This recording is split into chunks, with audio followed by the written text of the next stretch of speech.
Interested in historic preservation for a long time, but this was a great opportunity to get some more hands-on experience. I've done some construction work in the past. I thought it would be interesting to see a little more analysis of a building before you actually have to make incursions into the building. So I actually get to do more of the thinking work. The doors are each two. It's really easy to go inside and imagine what it would have been like when it was a skeet shack, or like when the fire was going, when people were hunting and that sort of thing. And I try to do it, but I also really love just the way it looks now, and try to like take all of that in first and then imagine what it might have looked like later. And that's something we're really still learning, and that this program helps us learn, is what clues to look for inside of the building that would tell you something about it that you didn't already know.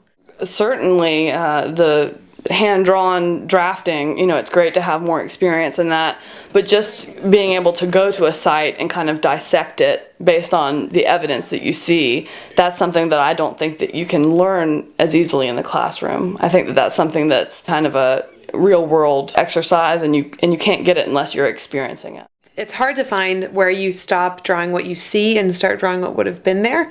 So you're recording not only the original intention of the builder as you see them, but also any kind of imperfections in the building as they exist today. We need to know what exists, that way if it's going to be moved or it's going to be restored, everything has to measure up, just like you're building something new.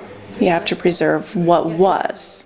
Probably the best feature of the Maymaster program is being able to have your professor down here with you, so you have more one-on-one contact. If you do have questions, you don't feel like it's a very scripted answer, and you get more information about individual properties as you're working on them, so it's real-life experience.